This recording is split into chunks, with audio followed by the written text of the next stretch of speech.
What's up, guys? Thanks for tuning in to CRÜZR Radio episode 18. I am your host, Wesley Hill, joined my co-host, Mr. Chad Rice this week. And we've got two special guests this week, Mr. Nick and Alex from the Talk About It Outdoors. These boys drove up all the way from Georgia to come up here and hang out with us for an entire weekend. Not only that, but we had the awesome opportunity to get to do a podcast with these guys, and we're talking all sorts of stuff this week. This is going to be a long one, and this is going to be a good one.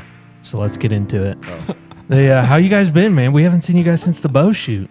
It's been a while. It's been a hot minute, man. It has. I'm just glad to be here. Yeah. Alex is used to Alex is used to an intro. Yeah. Oh, it is. we'll It's get to great. that. It's great to be here. Thanks for having us. Absolutely, buddy.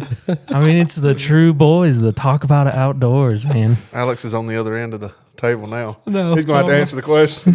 I mean, it's so hard for me to sit here and not be like, so tell us exactly what's been going on. Great season, great deer season. It was a lot of fun. We traveled all over the place, spent time in Illinois and Tennessee and Georgia and where else? Georgia. Georgia. A lot of Georgia. Lot of Georgia. Well, Beat us up. Lot of Beat us like a Georgia. drum. that's home, so. Yeah.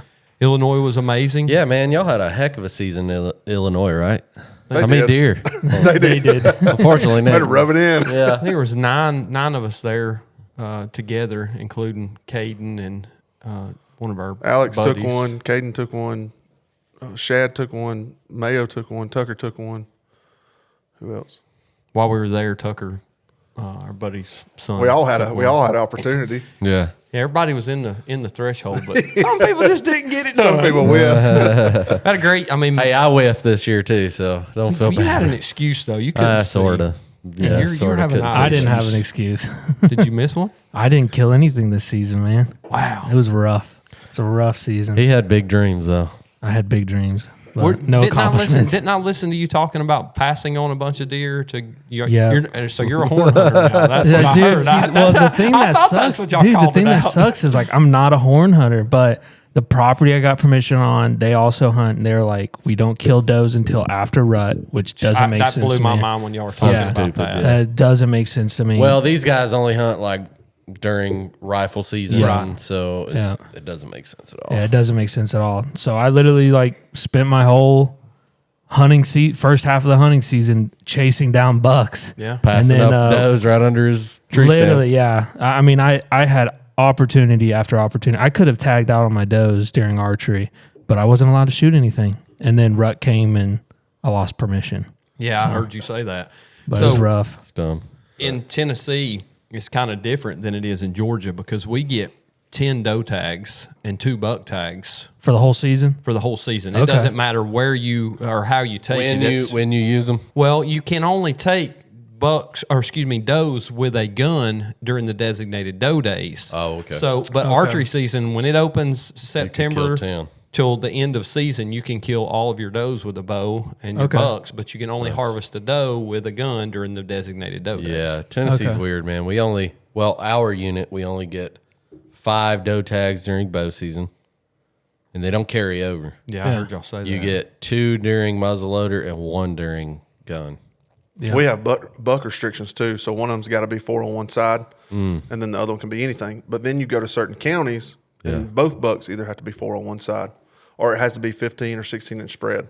Gotcha. So you could get, they used to have it 4 on one side only in those counties, so you could see a 130-inch 6-pointer and you couldn't shoot it. Well, now they've made it where it's 15 inches wide or 4 on one side, and they I mean, it's good legislation. And Yeah, no, that's solid. but I would hate to see the number of hunters that actually shoot does anymore. There's not many around us. I mean, it's not especially archery. I mean, we saw, probably more deer than I've ever seen in Georgia this year as far as the numbers in the woods. And it just wasn't, but I didn't see the bucks. I mean, I saw I saw one shooter the whole season in Georgia. Wasn't that I wasn't putting myself in position to get on them. Yeah. Just didn't see them. And they were there. I just wasn't on them. Probably because the does are multiplying so much around our home because people aren't taking them. Everybody's horn hunting nowadays just because of social media and stuff. Yeah. Well, also, we've talked about it on the podcast before. I feel like cell cams, man. Now that people know what's out there, they're just like, They got their mindset on that buck they've got on camera. And it's like, I'm not shooting anything until I get an opportunity at that dude. That or if they don't see a deer, they're like, I'm just not going hunting. Yeah. I'm going to stay at home. Yeah, exactly. Blew my mind how many does though that we saw this year. Yeah, they're everywhere. You took what, 3? 3 in Georgia. Yeah. Yeah, I didn't Freezer see full Oh, my freezer's full from Iowa. for real. Yeah, that's a whole nother story if you want to get into that. that. We'll get into it. Yeah, we'll get into that. But, well, we get those 8 doe tags in our unit, but like the next county over is Unit L, right? Yeah, We're Unit B, L. they're Unit L. Yeah. So Unit L, you can kill 3 does a day. No limit. All season. No limit. All season. Yeah. That And many. Yeah. And if you're in CWD, same rules apply, 3 doe a day. And then they have 3 buck tags. And if one of your bucks or any of your bucks show up with CWD, you get basically a salvage tag for another buck. Yeah. And if that next buck shows up with CBD, you're allowed to do the same thing. No, it's CWD. Yeah, not CBD. CBD. CBD. No, whoops. If it shows up with CBD, it's It's gonna be a party. Oh, that was your Uncle Chuck that showed up with CBD, not the buck. So there's that many deer in that county? It's not that there's that many deer. It's just because of the CWD. And so, because Yeah, they're they're just trying trying to- to get rid of it. Get They're rid trying of to kill all everything the they deer can. over there. And so, as long as it shows up with CWD and it's a buck, you can get a salvage tag. So you technically don't. Replacement buck tag. Yeah, you technically don't have an end to the buck tags as long as they have CWD. Have y'all seen a case of that? I have seen a case of that. No, I have So, not. It's but not my- up here. It's yeah. not up here. This is like Memphis. 3-4 hours away. Yeah, so that's where my wife's family's from. So every chance I get to go hunt down there, I do. But Now, do you have to buy a license for each zone, or is No. you're just Statewide. restricted to those? I guess areas basically. when you're hunting, you can only. So if you're in zone A and you can harvest 3 a day, that doesn't apply back to your tags you have in zone B. It does. It does. Okay. Yeah, it does. Okay. But I mean, if you're killing 3 a day, like, okay, you can kill your 8 tags here in our unit and then go over to Unit L and kill 3 a day. Yeah. Wow. Yeah. Yeah. Or this is the other thing you can do is if you tag out in the same day in our unit per day, you can still go over to Unit L and still kill 3 does in the same day. So you could kill 4. Yeah, 4 in a day. Yeah. We could kill 10 a day. I mean, there's no yeah. no deer. We could kill if you want to fill all your doe tags in one day. Oh man, that'd be cool. Hammer down. What about buck tags? Y'all got 2 buck tags, you said? That's Can it. you kill 2 In in a the day? same day? You Yeah. kill all 12 of your deer in one day if you want. What in Yeah. the world? Yep. We can only kill 1 buck a day, 1 doe a day in our unit. And Yeah. then if you go over to Unit L, you can kill 3 a day. Yeah. In our county, you can kill any size buck for your first one, and then the second one has to be 4 or better 4 on or one side 15. or 15. See, I like that though, because like just because of the fact that there's a antler restriction, your guys' age of bucks are probably a lot bigger. Would you say we've seen a lot bigger? I mean, deer are You getting don't think bigger so? around home. Yeah, There's they- getting to be a lot bigger deer. Yeah, they're but getting bigger, but you don't see like, I mean, a lot of people think Georgia and they think the thing they probably think nowadays is Sequan. Yeah. That's Yeah, not, that's 200-inch deer in the that's- city. Yeah. that's not, I mean, that's not far from us. That's in our back door. Yeah. And you can see deer like that if you go into the metro, which are in the metro Atlanta Yeah. counties, but you can see that. But to go knock on those doors and pursue that when you're looking at 5 or 6 other houses, Yeah. I'm just not doing that. But we do have good deer in our area, but we have so many woods, just like you guys do here. The woods are so big. They get so much pressure. I mean, our gun season starts October 15th, roughly. third weekend in October. and Dadgummit. runs to the second weekend in January. So I mean, these deer Goodness. after the first 2 weeks, they're gone. You don't see them no more. They're nighttime. Yeah, nocturnal. Yeah. Our gun season starts in mid-November, Yeah. mid to late November, and goes through January. Yeah. End of season for us. Our bow season opens the first weekend in September, Second second, and then runs for 4 weeks, 5 weeks, and runs then 5 weeks, and you have a week Then we of have primitive weapons, so you can use muzzleloader. Most people are using muzzleloaders, and then youth can use a rifle. Nice. So That's cool. and then it's rifle, and then it stops now at the second week of January, and it goes to extended archery for the metro counties to the end of January. Nice. Oh, that's cool. Yeah, That's our cool. county now is an extended archery. A lot of them around are. I mean, there's a ton of counties going that. They're talking the new regulations in Georgia for this year, moving the opening of season to was it the first weekend in September? I think so. And moving rifle season back a little bit, not having as long of a rifle season, but closing it December 22nd. Right after Christmas or right before Christmas? Right before Christmas for rifle season to close, and then the extended archery run into February.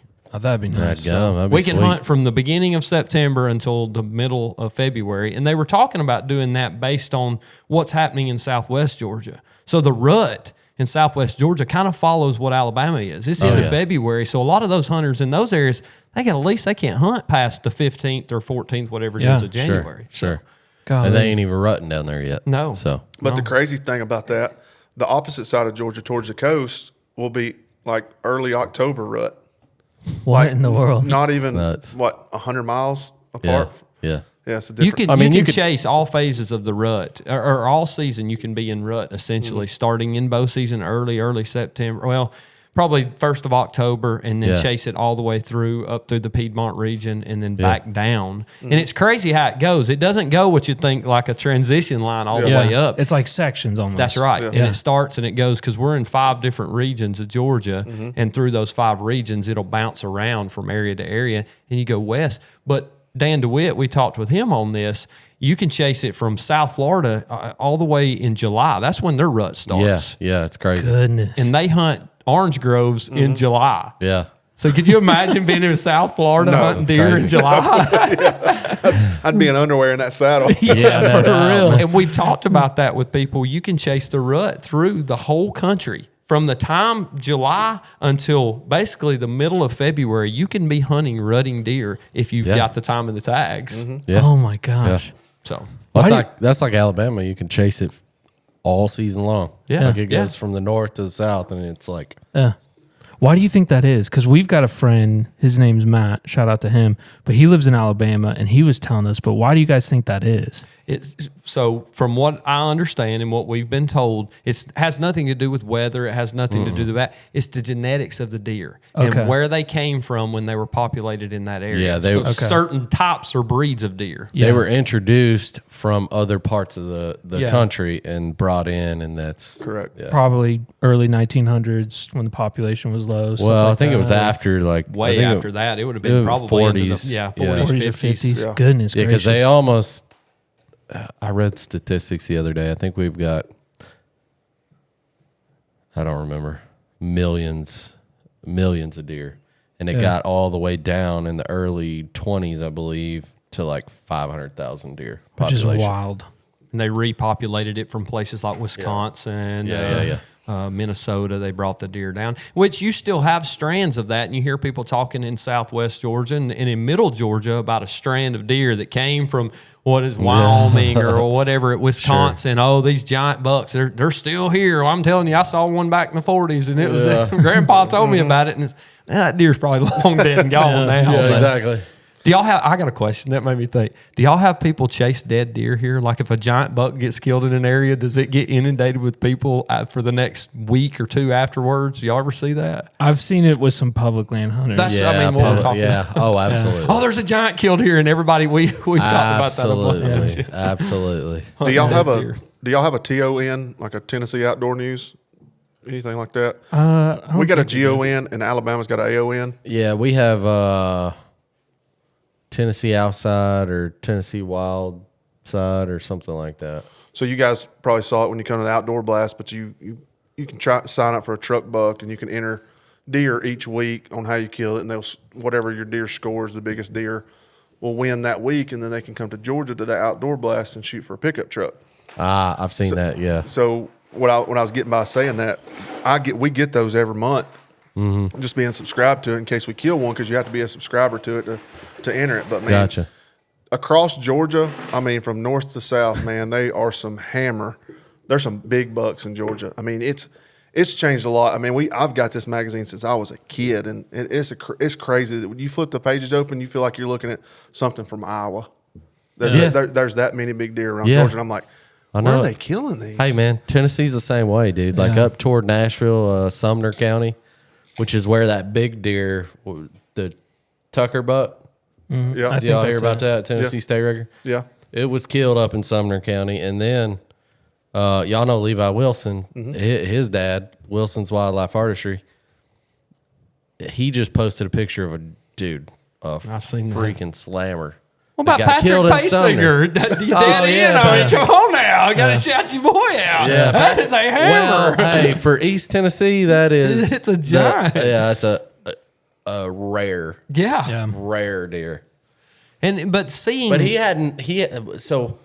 know this because you had a podcast. He hadn't hunted that property, but twice in 12 years. Yes. You know, so Do you guys?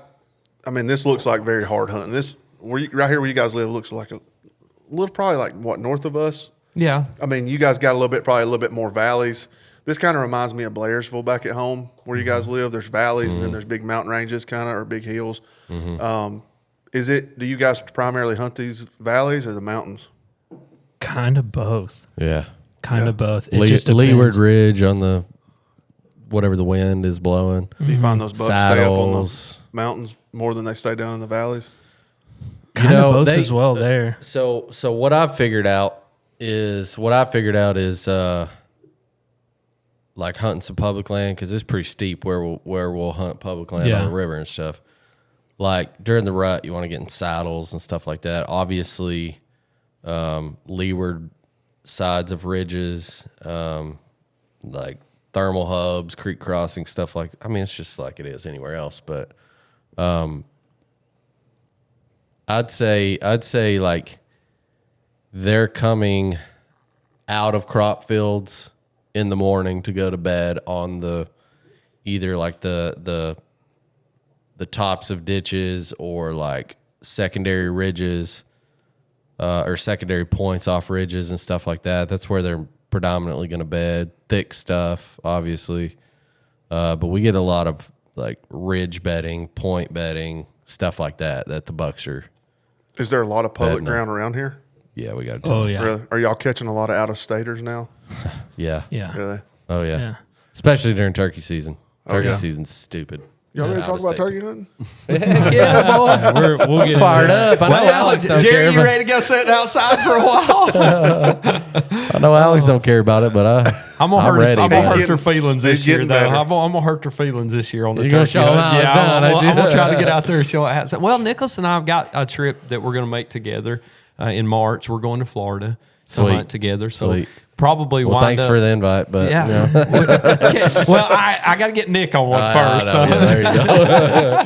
But we're going down to hunt with the guys that I gator hunted with. Nice. And friends of mine, I've known them for years, and they said, hey, I know Nick likes to turkey hunt. Why don't you bring him down and we'll try to get him on an Osceola. That's so awesome, man. We were going down to hunt public ground. You killed an Osceola before? I have not. Me neither. I want to get one. So we're going to go down and see how it goes. And we're excited. It'll be, but if we tag out early, there'll be an opportunity for me to go hunt. But Yeah. I'm going to film. So Knock on wood.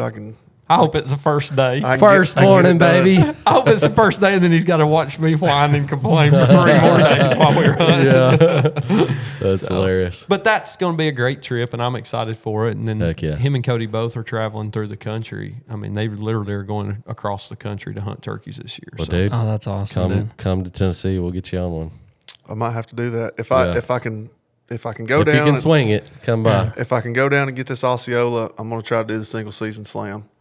Sweet, dude. So Yeah. I don't know. Heck I don't know what time. I might lose my job, but I'm gonna That's try. all right. Hey, those are replaceable. Yeah, that's You'd be, exactly you'd right. be a professional turkey hunter if you do that. I'm going to give it a shot. So Yeah, I don't have a Rio spot lined out, but I know a few guys that might be able to help me out. So shout out RP Scrootsfield There over in you go. Texas. Let's RP. go. Talk about a great guy there. Oh, he's RP's awesome, man. solid. So we just got our KT team knife for the year. He dropped it off in the mail. Heck yeah. We got it, so we'll have it at NWTF. So Nice, dude. Cool. have that to give I've been away this using year. that knife I bought from him. I've been using it to breast ducks out. Dude, it's a all season, perfect dude. size knife It's for like that. It's you got one of the little finger knives. Yeah, one of the finger knives, dude. Yeah. It's perfect for cutting the breast out. So we haven't talked about it much on our show, but we'll kind of drop it here, I guess, because Yeah. we're better than to drop it. We've made teases that we've got a knife coming out with RP that will be a Nice, man. co-branded knife from us. Cool. And I used the knife this season throughout deer season. And actually we went back and changed a few things on it, but we will have those knives at NWTF. It will be the official Sick, man. Scritchfield sick. Knives Talk About It Outdoors edition. So Yeah. we've got a Heck yeah. knife coming out. We're Dude, excited that's for so that. cool, It's going to man. be awesome. So Yeah. I have to get one of those. What's the price going to be? we don't have a set price yet because we're actually looking to work with RP to get them. We're either going to do a limited series, maybe 10 knives, Okay. or we're going to do a full collection and just drop them out, for a Yeah. seasonal knife. We Yeah. don't know exactly what it's going to be, but it'll probably be somewhere around the $200 price point. Yeah, that's whatever pretty whatever solid it is, price range, man. It's though. going to be It's going to be an a awesome great knife knife because he makes awesome knives, dude. hair shaving knives. Yeah, and they yeah. come to you sharp So as could sharp. be. So He's what he tells So us. sharp. He texted us last night and asked us if he could bring the knife of the year to the booth. Yep. So RP last year had made some knives for the NWTF Mm-hmm. to auction off, and he was selected by the NWTF committee to make the 50th anniversary knife. Oh, Sick. cool. Like a lot of people saw the knives he made last Yes. year, might not know that he made them Correct. because they were the turkey feather with the turkey foot. Yep. Yes. That's right. Nice. That's right. RP Scritchfield. That's a RP Scritchfield knife. Yep, right. and so they made a stag handle this year for the 50th anniversary one with the That's feather sick, blade. dude. And you can auction or bid on that knife at the Yeah. banquet, but they did make a replica of that same knife that will have available as the 50th anniversary knife. So Nice. Okay. Yeah, and he'll be. Cool. He's pretty much going to be doing everything in the booth with us this year. So yeah. Heck yeah. We'll That's have awesome, we'll have the KT team knife, we'll have the 50th anniversary knife, and we'll have the knife co-branded with you go, us boy. there. So hey, we love it. Heck yeah, dude. That's Good sick, stuff, man. man. Heck we're yeah. excited. We gonna we drop have some mouth calls up in there.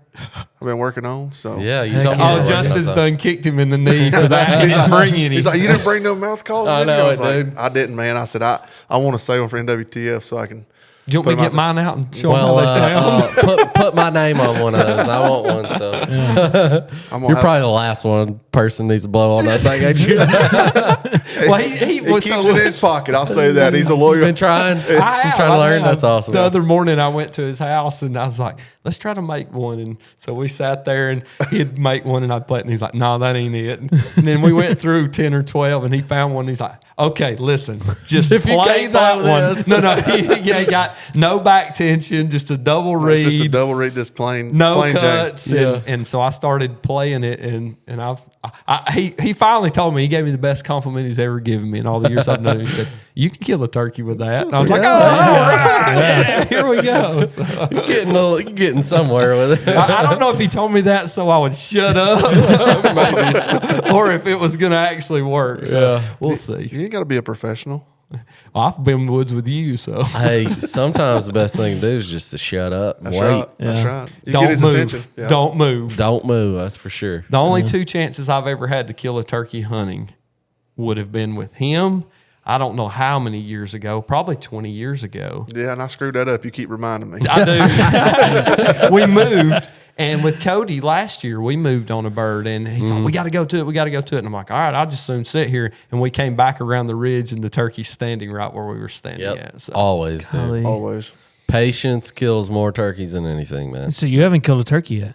I've killed one, just Okay, walked up on it and shot it. That's it. I mean, it wasn't. I wasn't turkey hunting by any means. So, but it's a dead turkey. We were probably what 17 or 18? Yeah, we was still in high school. Because were we in high school? Yeah, I was. I don't know that you were. You were a year older than me, so I may have been a senior. But Yeah, that was tough. He come on a string.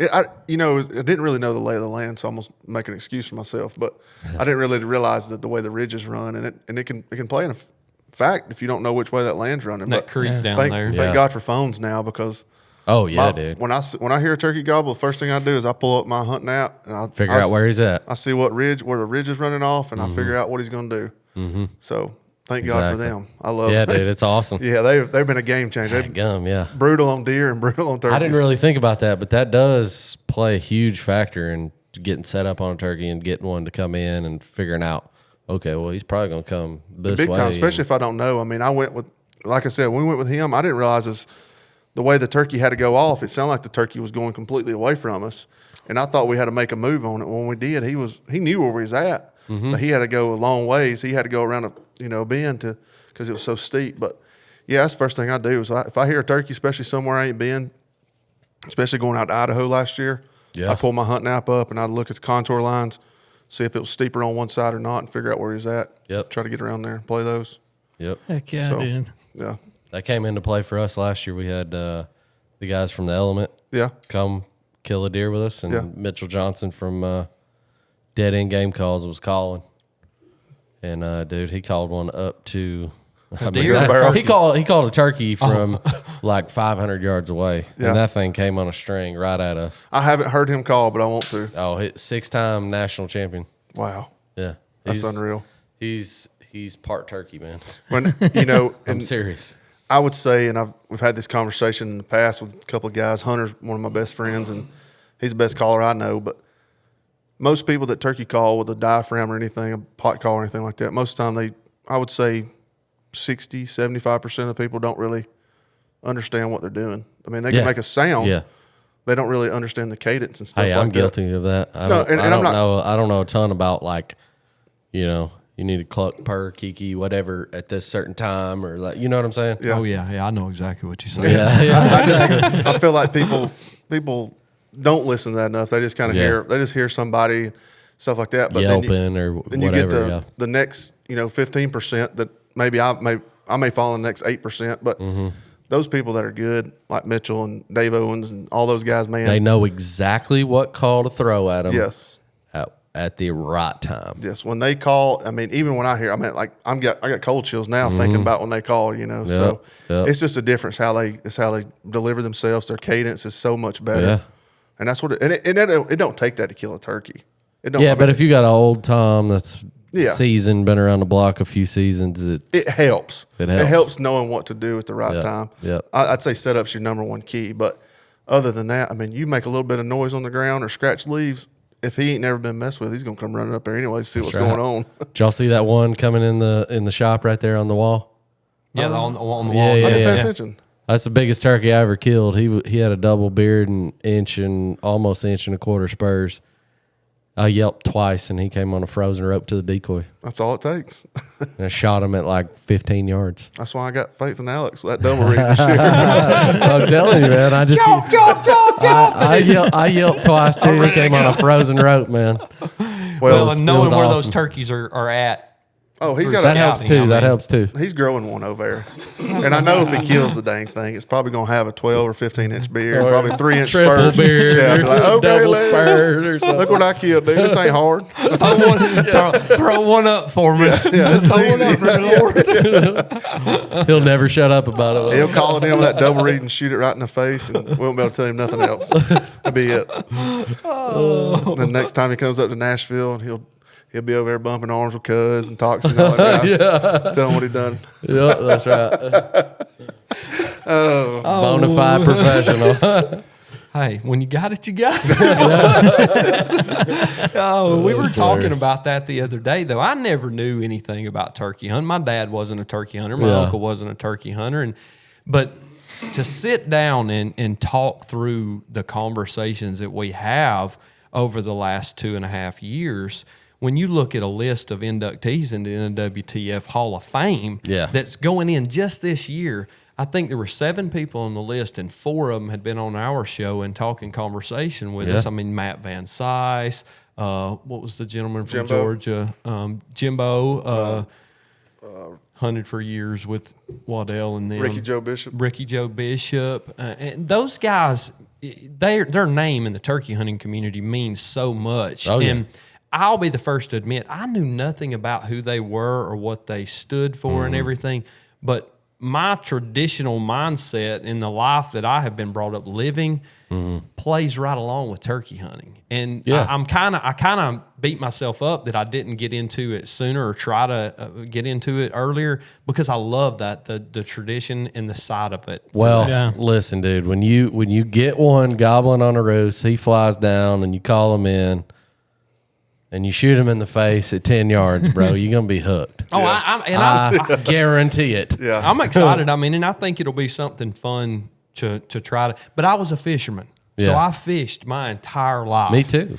I Yep, never me too. turkey hunted because we were striper fishing, trout fishing, bass fishing. There just wasn't time for it for Yeah. my Yeah. dad. So, Oh, yeah. and my dad and my uncles, my heroes, and I did everything with them. Oh, so yeah. it just Yeah. wasn't part of my life. So, but guess what we're going to start doing now? It's crazy to think about turkey hunting though, because turkey hunting is the first stepping stool for a lot of these big name guys that you see out, Michael Waddell, Mark Jury. Yeah, that's yeah. where they got their start at. But Yep. a lot of times it takes the back burner once deer hunting comes in play, because they start going to these places and they start killing big deer, and that's what get known for. But really, if you think back to the roots, that's kind of where it all starts at. And I don't know why. I guess it's just an old tradition. Yeah. I mean, turkey hunting is a very old tradition because there wasn't. Now it's such played up. Like, I got to kill a 200-inch deer. Turkey hunting, you're not measuring nothing. I mean, you can Yeah. measure the beard and spurs, Beard, but it ain't like you're going to kill the next big thing. Yeah. Yeah, you don't hear that. Yeah, it only gets up to a certain point with a turkey, and that's it. Well, it's sort of an easy barrier to entry. I mean, honestly, Yeah. some turkeys are not hard to kill. You can Right. almost get on one just about any time you go out, right? That's right. Especially on private land. Yeah, So, it's sort of easier to kill a turkey than it is a big buck. that's right. So, And it's what you makes want sense. It makes sense. Yeah, it's what you want to challenge yourself. Yeah, to, yeah, you know? exactly. I was talking to a guy at work today, and he said, "You want to go to this duck hunt with me, where they put them in this thing and let them out?" I'm like, "Not really." He's like, "Well, you'd do it if it was a turkey." I said, "Yeah, but they don't have those for turkeys. Yeah. You ain't gonna find you no ain't place. gonna find that. You ain't gonna find a place for turkeys where they turn them loose and you call them up, and kill them. Is there a market for that? I doubt it. Yeah. Actually, yeah, there probably is. probably There's a market is. for everything. You wouldn't be but- allowed at NWTF. No, you wouldn't. You're done, guy. You'd You're be done. shunned. You'd be shunned. No, that's crazy for ducks. They were Yeah, it's like them farm raised Yeah, it's like ducks them and- preserves. You guys don't have those around here. That's my backyard. That's what he's got in his backyard. So there's Nah, bro, one that- over in Memphis. We kill park ducks on farm ponds a mile away from them. Dude, I'm telling you, they're that and Yeah, Nick y'all- can attest to it. When y'all were at the house, Yeah. there's one that Yeah. big field behind Yeah. my house. You were That's- telling me about oh, this. That's a duck preserve. Yeah. They do pen raised duck hunts there. Yeah. They That's bring. ridiculous. every day. Well, let me tell you, you dumb. would never know if you weren't a duck hunter. You would never know that's what it is. If you had never been duck hunting before, and the guy said, "Hey, I'm gonna take you to this ranch duck hunting," you're never gonna believe it. They go on a ridge. You never see the ducks. They throw them out of a box, and they've trained those ducks to fly in a circle. There's 5 ponds on that property. They fly over each one of those ponds. They And never the one land. with the decoys. They never land. They fly over and they'll circle and they go. They're trained to fly over those ponds. And they go to the first one, boom, boom, boom, boom, 75 shots, nothing hit. They go to the next one, boom, boom, boom. They go to the next one, and these ducks fly right back to where they started, go back in the pen. They are trained flying death ducks. Yeah. And he's got ducks there that he's had from the first time he ever started. First banded So they've ducks. been shot at. Who knows how many Thousands times? of times. Oh yeah, I mean, Tens of thousands. and they've made it to get back to the house. So That's wild. it is on Wednesday and I don't know Saturday how I feel morning. about There's that. a lot of places in Georgia like that. For Yeah, me, there's- And that's right behind your house. it's Dadgummit, the I'd backyard. be- I've never been there. I would move away from Well, that place. he's got a farm. He's got a farm pond on their property, and didn't he ask your dad not to shoot or something? Yeah, they told there were some guys that came and hunted ducks at my dad's pond Yeah. that he worked with, and he's like, "Hey, those guys are shooting my ducks," and Dad said they've never shot one of your ducks off my pond. They had killed, I don't know what types of ducks they were shooting, but it wasn't the ducks that he had on there. What I mean, I don't necessarily like it myself because Sure. I'm not a duck hunter and I wouldn't do it, but. What I will say, it gives people an opportunity to get out and experience something. And Yeah. there's been guys that have came there that have got into the sport of Yeah, duck hunting yeah. and saw it's not as easy as it was there. Well, man, I was up at Larry's place and we killed all these ducks. Hell far. I mean, Yeah. but it kind of introduced him. But he does do a very good job of making it like a real duck hunt. It's Okay. it's a full lodge. You go there like on a Friday. I know a guy that went there. He went up there on a Friday. They do skeet shooting, cook a big dinner. You get up, the breakfast is whatever cooked, and then you go out to the pond. Go to the duck blind, sit there. Yeah, I You guess can have like the whole experience. It's probably more of a corporate thing. It is. Yeah. Yeah, that's what I was gonna 100%. say. I mean, I can't hate on it too much, but we it's can sort of put- like high fence deer It hunting. is. It is. It absolutely is. exactly And what it is. I have no desire to go over there. And he Yeah. said, "Hey, come over and shoot some ducks." I'm like, I really don't care anything about duck hunting. Period. I really don't want to go shoot them in a pen. You must never eat them.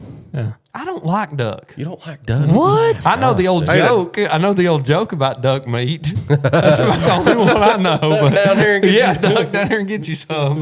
But I don't like duck meat. How do y'all prepare it? Salt and pepper. Just Well, I make like a sort of like a rub with paprika, salt, pepper, garlic powder. We're already into the onion. I don't jokes. know. I can't remember, but basically just rub the breast down. Yep. Get a See jokes. get a cast iron skillet hot with oil. Yep. Skin side down for about 5 minutes. Flip it over. Meat side down 5 minutes. Should be medium rare. Yeah. Dude, it's It's Yeah, a real I'd- red meat. yeah. Yeah. I do it a little bit I different. heard, like you say beef, that man. I heard you say that your wife loves duck Oh, meat. she loves Yeah. it, Yeah. man. Yeah. cool. Is it like liver? Jokes aside, No, but it, she it loves tastes like a red meat, to be honest with you. Yeah. Well, that's why I mean you said that. No, and it I tastes was- like beef, man. I'm serious. It's like I went on a It's turkey. very similar. delicious. Me and a buddy of mine went turkey hunting must one have been time, the way and it was cooked. Yeah. his brother-in-law gave him some ground duck. Never tried that. We tried to make hamburgers out of it. Oh, Thank Lord. God we had some hot dogs. Ground is in. See, this Oh, is I the thought thing. you meant Yeah, like ducks no. that run on the ground. You No. mean like Ground ground duck. ducks? Yeah, like ground up like burger, Yeah. and Yeah. it was terrible. Well, but this is the thing too with duck meat is if you overcook it, it tastes a lot different. Yeah, it tastes terrible. It tastes Okay. terrible. You like what I do is I'll get a hot skillet, salt and pepper, and that's it. I'll sear both sides, and then I put it in the oven for 5 minutes at 300, and then I get like a nice medium rare, and I try to touch it the least amount as possible just to try to keep it as juicy as possible, and then I just serve it on a plate with some potatoes, man, and it is phenomenal. Did y'all eat all them doves y'all killed? Oh yeah. Yeah. Do y'all breast them? Just reaching. You want to know something funny about that? Is I've never dove hunted before that, and the person who showed me how to do it was my wife. Really? Yeah, his Yeah. wife showed him how Yeah. to breast a dove. See, I've never dove hunted one time in my entire That's life. a lot that's of fun. dude. And we went to Illinois this year scouting. Caden and I did. And the guy we were staying with, he said, "Hey, y'all want to shoot some doves?" And I'm like, "I don't." And Caden's like, well, "I really don't either." And he's like, "Well," his son went out and shot some. And he's like, "We'll eat these for supper." He grabs right underneath the Yep. neck and just Just flips rips 'em out. those breasts right out. I was like, "Wait a minute, come here, let me see that." If Yeah. they're that, because I always thought you stand there and have No, to pick no, no. feathers and everything. I mean, you got to do that for ducks, but Yeah. doves are just. it was Yeah, in and you out. pop I mean, 'em he out. literally had two little nuggets of You can put them take- in water and You can take a dove and That's put what your he would thumbs do, together, Yep, and you push pull the skin and feathers aside, reach in, grab the breast, pop it right out. Yeah, that's it. Have you Super ever shot easy. dove? And they I shot make them when I was a some kid. Yeah. Oh, they're they make delicious, some dude. really good jalapeno poppers. That's well, we didn't have poppers. We just throw them Yeah. in a little flour or bread and Deep- threw deep them in fried there. them, yeah. Yeah, they was good. They They're was good, ain't delicious, they? They're man. good. They're really good. You got to be careful on that. It's like a high slung chitlin. You got to be careful biting down too hard. You know what a high slung chitlin is, don't you? I know what a chitlin is. I I don't know cracked how my I tooth slung right it. there. Well, it's instead of squeezing them out to get the corn out, they Sling sling it. them over their head, high slung, and get all the corn out. Crack your tooth That's on it. Be ridiculous. careful. That's funny, dude. Y'all grouse hunt up here in the mountains? Well, you ain't got no grouse around Really? here. No. I ran into a guy last week over at Henderson Mountain looking for him. Did he find him? For grouse? There is a small population in North Georgia. Okay. I we just- don't very have small. it. Only very thing I small. said, you see any turkey scratching? I don't care what you do. Yeah, yeah. He come running out of the woods with a pistol with 22. He thought I was stealing his side by side. Really? Whoa, I didn't hear that story. Yeah, oh yeah, yeah. He thought I was stealing his side by side, and we were way up on the mountain. And I was on my side by side. We come back down. He was running over through there like Hanson, come running over through there, man. He's like, "I thought you were getting my side by side." I was like, "No, man. What are you doing up here?" I'm hunting grouse. That's what he said. I said, "You seen any turkeys?" "Yeah, we saw some back down there." "All right, thanks." I drove off. That's That's hilarious. Oh God, I'm sure y'all got people y'all run into in the woods up here that are just like, good God, what rock did you climb out from? Absolutely. There's probably some moonshine stills up in here, boys. There's a lot more than that, to be honest with you. I told Nick on the way up here. I said, reckon there's any meth cooking in these Oh, hollers? I guarantee them to you. You just walk up a mountain, keep going straight. You'll run into one or two. But that's sad. I mean that it went from moonshining back then to, and we don't see it as much around us. It's usually inside the city limits where they're doing that and everything. They kind of stay out of the woods because people like us are out there with guns. And Well, I watched. They know better. I watched a documentary recently about meth and stuff, and it's just nobody cooks it anymore because the cartel brings it over. It's just so easy to Cheaper. get. So yeah, it's cheaper, and Oh, I'll take. Yes. people don't get. You know, they don't cook it no more because it's why risk it when you can just. Well, and I'll tell you this too: if you drive around town for about 45 minutes, if you see a house that's burnt down and it was smaller than 1,300 square feet, it's most likely a meth house. Yeah. So, Unfortunately, yeah. but It's, the way you guys came up too, you could have crossed through a town called McMinnville. And, No, they didn't. They come up 111. yeah, well, you Spencer. can take a side road. It's like Highway 80 or something. I can't remember, but we call that Methminville because that used to be. I never heard that, but that's funny. McMinnville, Tennessee, used to be the meth capital of the world. Yeah. At one point, it was. I feel like I've we're heard on a of that, Rogan podcast. We went from one extreme to the other, and I love it. I Hey, love this it. is welcome to the CRÜZR podcast. We go. I love it. We This go is from one exactly- spectrum to the We, other. we started out deer hunting, and we got on turkey hunting duck. I love it. I love it. You should have been here last night because we were talking about ATA, and then we got into smoked Gouda cheese. Yeah. I mean, we go It's from one ridiculous. end to the other. How was ATA? It was pretty That's good. y'all Oh, it was all right, man. second year? It's second year. Yeah, I'm not about popularity contests and clicks and How is all that that being stuff. I don't care about that sort of thing, and it's in my opinion that's sort of what ATA is. How is that being a trade show with no public people in there? Is that Well, you know, for us, we have a product to sell, so obviously, consumer shows are way better for us, and we enjoy the consumer shows a lot better because most of us are just, you know, You're just guys. we're just dudes. Yeah, we're just dudes. Like, we like to hunt and fish and be in the outdoors, and we like to mingle with people that like to do that. We don't like to. I won't say we don't like to mingle with people Other who brands. are more about like sort of a measuring contest. You know what I'm saying? Yeah. But I think And that's the it's- thing that drew us when Nicholas first came back and said, you know, these are the guys that I want to do something with, that we need to partner with for our future. And Yeah, after man. we've spent time with y'all aren't an ATA mold. It's not the fitting there for you. And if you never went back, you've got such a loyal following that looks to what CRÜZR's going to do Yeah. for the future. Yeah. You don't have to go there for that. But Yeah. I get why you do. Well, and the reason we went back this year, because actually I told Jerry and the other guys, I was like, after last year, I was like, I am never coming back to this place.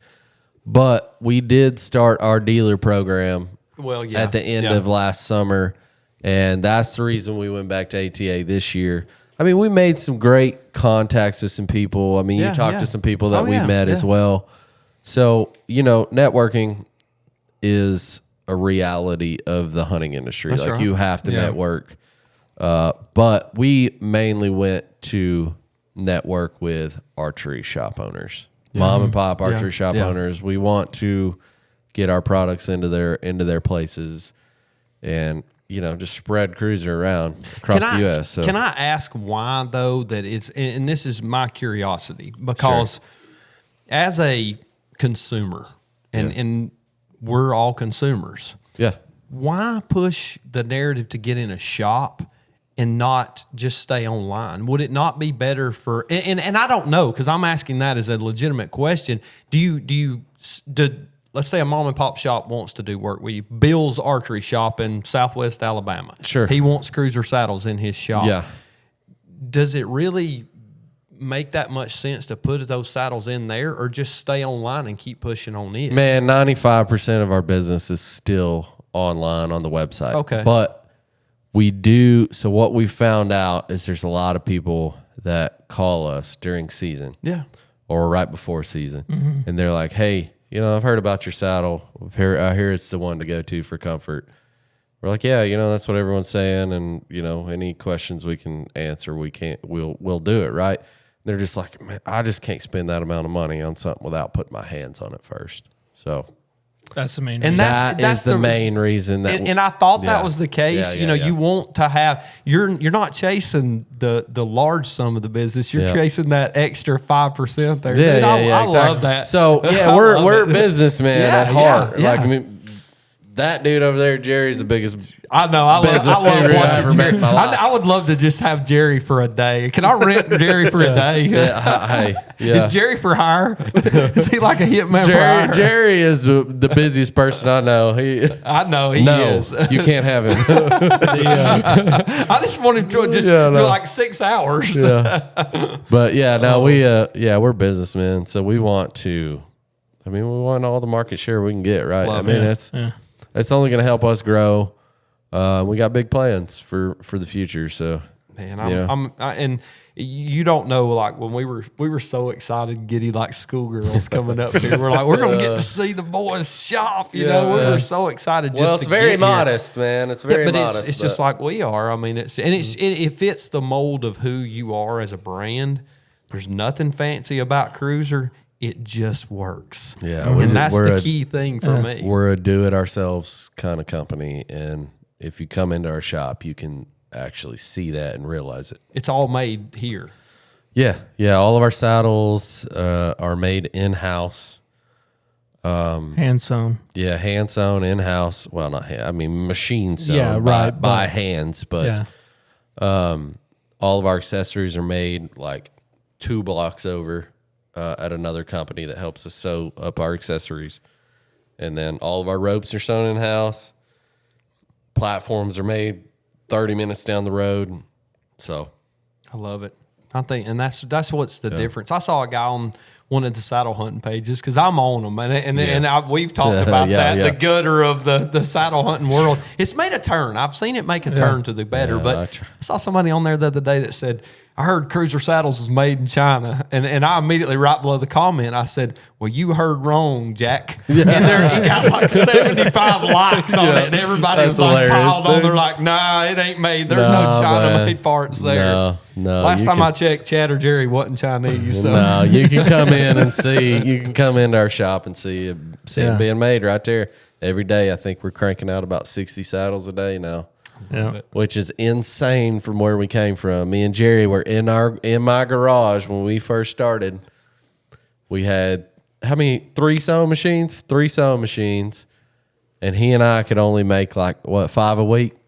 5 a week. 1 a day. That's unreal. And now we're pumping out 60 a day. That's crazy. Jerry got that big whip out. When you guys were right. ATA and what was it, something other than y'all stuff that y'all saw that stood out? Well, You don't expect him to come on his show and talk about other stuff. It's not specifically a product, but we did get somebody sitting in a saddle that was pretty cool. I'll show you the picture. Y'all know the Slock Master?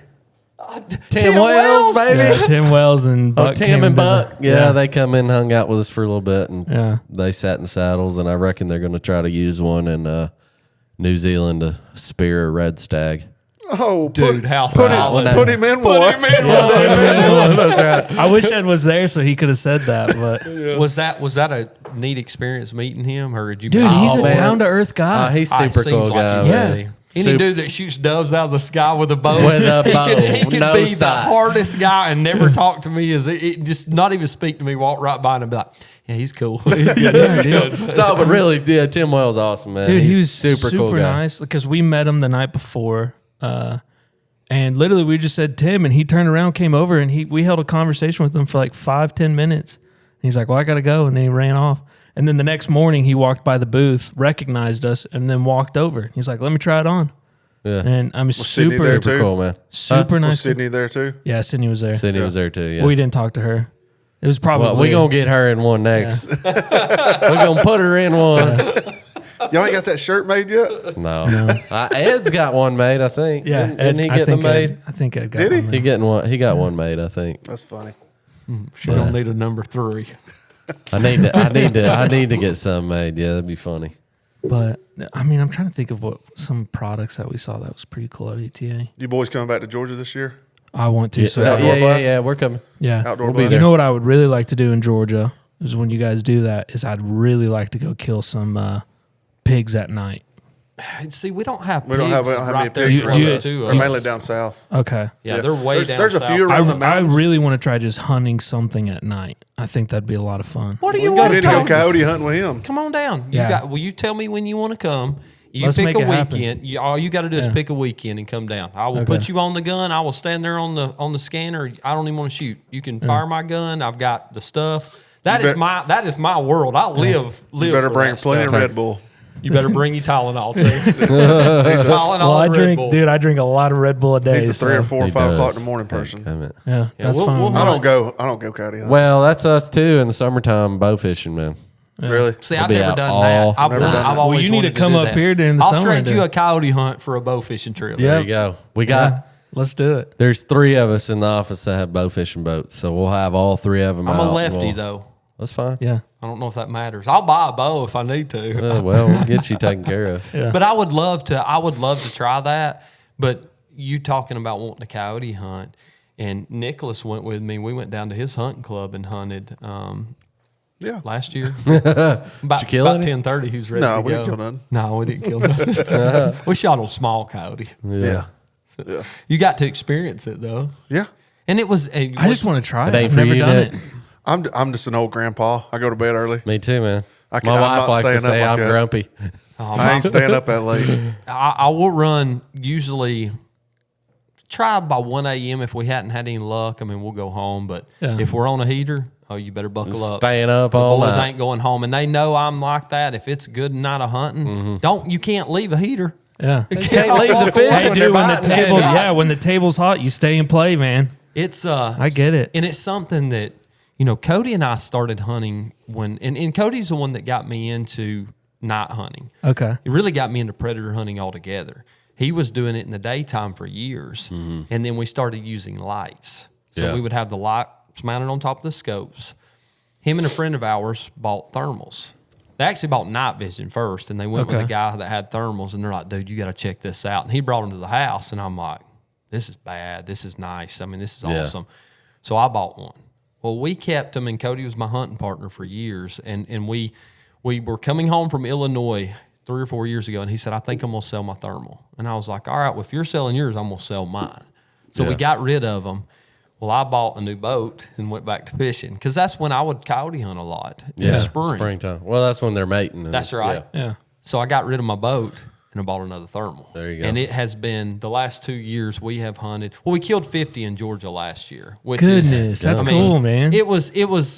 If we had killed or hit everything we shot at, we'd have killed 100. I mean, we literally probably missed 50, 60 coyotes. You know what's crazy though? You kill 50, and the females probably had 250 to replace the 50. You know, killed. Have you heard that? I have. Oh yeah, I have. But I'll be honest with you. In Georgia, I don't Yeah. believe that because there's not enough crop or not enough habitat to sustain that many reproductions. I myself, I don't believe that because we are having a major hard time now calling in coyotes in places that we've historically killed coyotes. Smoked on. them, yeah. I think we've killed them out. I mean, Dude, I wish we could hunt them at night here because I Yeah. could kill. I I could kill 50 in one night. I have looked. I have looked at through a thermal in the state of Tennessee. Not hunted them. Let me Yeah. go ahead and preface that. Yeah. Yeah. And I've seen coyotes everywhere. Everywhere. It It's blew bad. my mind. Dude, Hey. and the Memphis area is terrible. This is all East Tennessee where I Yeah. was at. So Well, West Tennessee, I don't specifically the Memphis area is terrible, dude. so you never hunted anything at night? No. Like, well, you can't. We can't hear. wow. All right. So you're Not coming to even Georgia. hogs. Yeah, I'd love to. Can't even hunt I'll hogs. put you in on. it. We've taken guys from other areas or new guys and hunted with us before, and we only go. We'll try to limit it to 3. Sometimes there'll be 4 of us go, but we very safe. Try to make sure that whoever's on the gun is out front. Yeah. We're not. We maintain safety at all times because there was a gentleman the other night that got shot hog hunting. Did you see that? No. 7.62 right through the shoulder. I Oh mean, my they were gosh. shooting Lord have hogs and they mercy. were boom, boom, boom, boom, running them down. down, and he turns into his buddy and pulls the trigger and blows his whole shoulder out. I mean, now for us, we're not shooting at multiple targets most of the time. You get 2-3 coyotes come in, you get a shot off on them, you're pretty much done. I mean, they're running wide that's the open. problem with pigs is it's usually a pack of them. That's right. We just don't see sideways. pigs in our area that much. We have hunted them and we have shot at them in small batches. We run up on them very, very seldom. You got to go like an hour below Atlanta. Okay. You can really get on them. From there, from hour below Atlanta down towards those peanut fields and stuff like that, you get on them big time down there. We got a lot of people around our house, and I'm sure you guys do up here. They dog hunt them, and catch them or knife them and stuff like that. Yeah, I've heard that before. You ever done that? No, it sounds. No, we got we got a friend named Terry. Shout out to him. You guys need to meet him.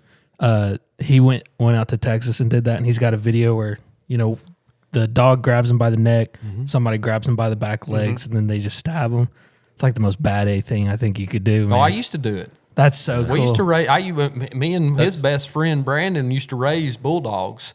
Yeah. And most of them were catch dogs. I mean, and we had friends that were in the catch dog game, and it just. But I went, and it was more of trying to catch dogs than it was to hog hunt. I mean, it was literally. And I told my buddy the last time I went, and I was with Jack Jordan, Sean Jordan's grandpa. Didn't even hardly know him. Was out there with him, and I told my buddy, it was Clint. We were in high school or right after. I said, I swear, if I can ever get back to the truck, I will never do this again. We had walked over one mountain, down one mountain, up one mountain, back down this mountain, go over this way, and you've got this 70-something-year-old man yelling, get him, damn it, just over and over. And I'm like, yeah, Jack, they're not going to catch that one. They're gone now. I mean, it's just gone. I mean, and so, and he would go to the flea market and buy dogs. Might buy a dog for $5 or $10, and he would bring them out there, and he'd cut them all loose, and whichever one made it back to the trucks when we got to go to the house. I mean, it was crazy. This is 20 years ago. I mean, we were doing this, and no wonder there's so many stray dogs running around the house. No doubt, man. Are hogs bad here? In some areas, yes. Some areas, we got we got a lot of hogs, but the Clark Range area of Tennessee, which is about an hour northwestish. Or more northeast. Yeah, northeast. And it's very bad in that area. Very bad. And I think that's the thing that people don't realize about hogs is how destructive they can be. Yeah. They'll hayfield. It doesn't have to have a crop. Hayfield. They'll destroy a hayfield yard. You go to these places and you see the destruction that they've caused. Yeah. And you were talking about reproduction of coyotes. Oh no, pigs Hogs are crazy. Unbelievable. Yeah, they're terrible. We so I've got a lease 35 minutes north of here, and there's hogs on it. There used to be a lot of hogs, but it's also a commercial bean farm. So the farmer had traps put out and caught a bunch of them and killed a bunch of them. But yeah, you talk about messing up a hayfield, man. There's a hayfield at the bottom of these in the holler, and it's dude. They got the edge of that hayfield just tore up. Yeah. So can y'all hunt hogs during the daytime here? Yeah. So it's not 24/7, but you can hunt them during the day. Yeah, and a lot of guys here try to trap them. I mean, here's the thing, dude. You come up on a hog when you're going into your deer stand and you got your pistol on you, you're going to shoot it. Golly, you know what I mean? Dude, that's fun. Do y'all have I love watching these videos on YouTube, man. Can y'all bait for deer here? No. Nope. Hogs? Nope. No, you can bait for hogs. Yeah. Predatorial animals, I think you're allowed to bait. I wonder if they'll come to Tennessee. No, you're not allowed to bait for coyotes. It's just hogs because they're invasive and they're trying to get rid of all of them. So, is there a mag limit for hunting predators like this? Because in Tennessee, we're not allowed to have. Son, I can have a 100-round drum there. Can you really? Oh yeah, there's no mag limits. That one actually. So that dog ran. That was with a new gun I was using. If you want to shoot coyotes at night with a Ruger 204, throw it in the river and go buy something else. Because that was 2 of 3 that I lost.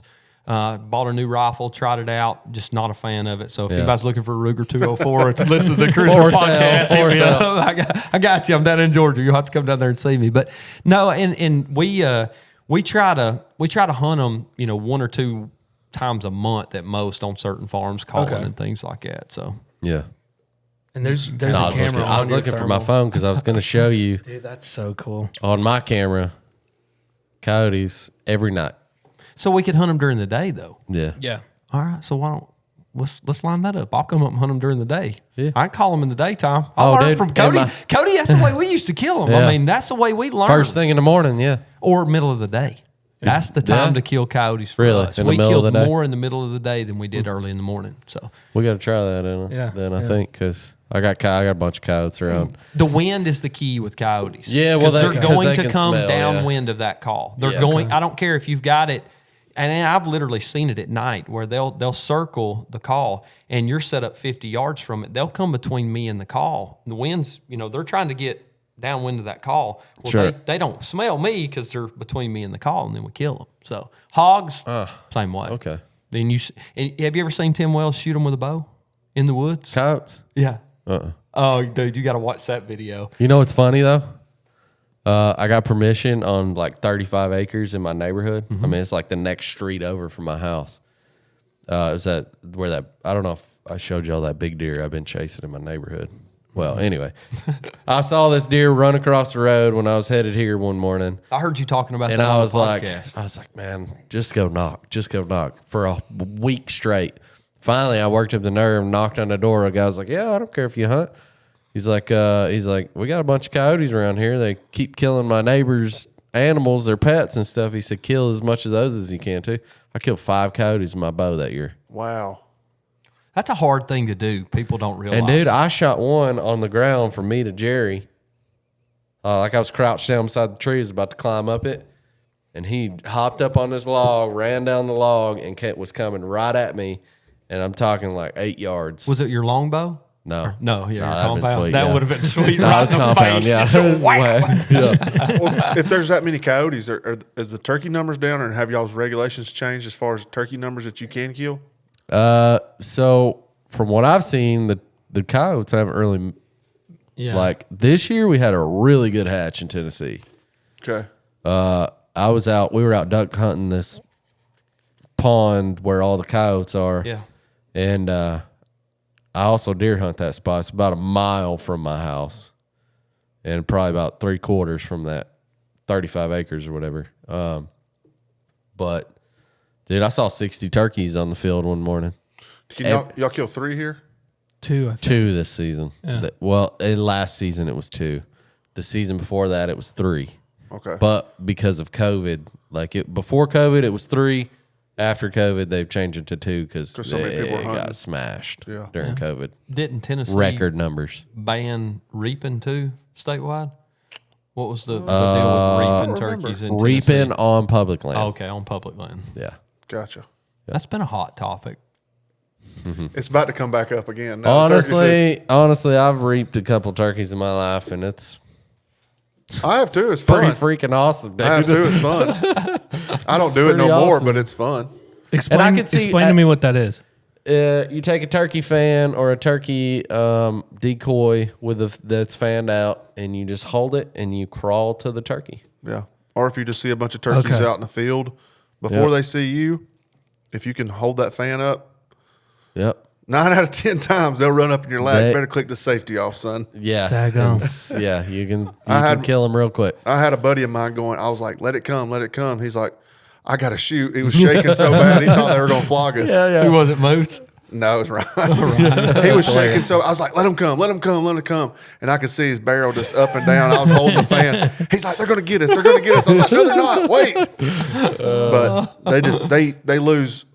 They don't care about anything else. They get pissed off, man. Yeah. They think Yeah. a turkey's Yeah. coming in and trying to fight, and They're like a bunch of drunks in a bar. They would rather fight. They first go out there in that field to find a lady, and by the end of the night, they'd rather fight. As they they're had love mess- drunk. Yeah. dude. That's what they are. They're love drunk. Yeah, that's what it is. It's fun. I man.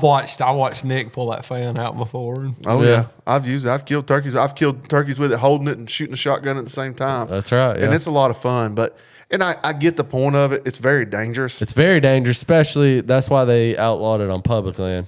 But one I thing don't- that we've seen the benefit of it with the KT team. Yep. With the guys that are disabled. And, Yeah. and they're I trying don't want them to get ban those. it for that reason. Yeah. Because I think people do need it that are, and I'm not against it if anybody wants to go use it. You're not going to kill a turkey every time you go out and you ain't going to see a gobbler and be like, flip a fan up.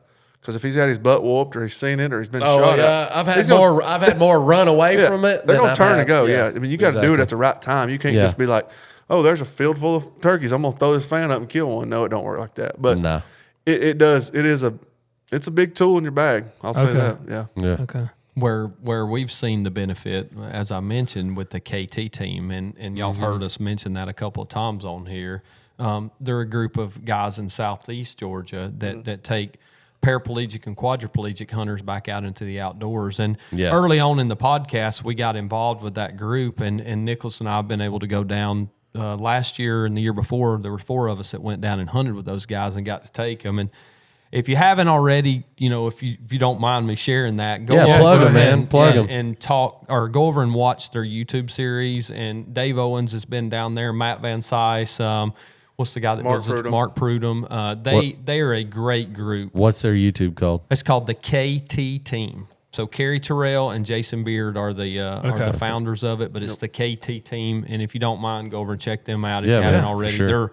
It will change your life. I mean, Yeah. it literally, as a hunter and an outdoorsman, it changed me twofold. And I think a lot of times we get caught up in a lot of the things that we do on a day-to-day basis. And we talked about this on the way home last year. You go down and you spend a weekend with a group of guys that are so selfless and so giving. They will take a guy that he can't move anything but his neck. He literally cannot do anything. Yeah. But that guy moving his neck is the happiest person in the room because of where he is. So if you have the opportunity, check them out. It's pretty special. He's a big time turkey hunter. Yeah. And the way he sits in this chair, and shout out to his best friend KT, Kerry Terrell. Kerry does everything with him. I mean, it's take Kerry forever. But when they've got this chair that he sits in, they built this mount for him that he can put all of his mouth calls in this slot, and he can reach up and grab whatever mouth call, and then he's got a place for his trumpet call. Yeah. And he's phenomenal. I was about to say he could probably flat out call. Well, him and Kerry call on the team thing at NWTF. Oh, okay. And so Jason will get up there on stage in his chair, and he'll lean back, and he'll be basically laying flat in that chair, and that's how he calls. And he does the diaphragm part of it, and KT usually runs the box or whatever part of it. But yeah, they're good. They're awesome. always at NWTF. They're always over. I don't even know. They're probably 1100s or something like that. Okay. Yeah, so they're pretty close to you guys this year, I think.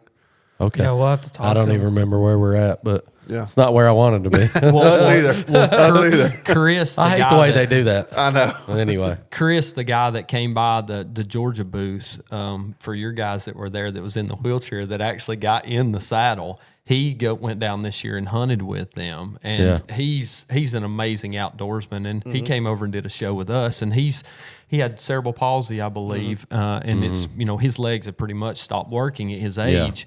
And he went down and hunted with them this year, and That's awesome. It's just an amazing group. I mean, we take for granted a lot of things in this world. Absolutely. And your legs and the functionality of being able to walk as outdoorsmen, that's crucial for us. And they dude. give these Or your guys sight.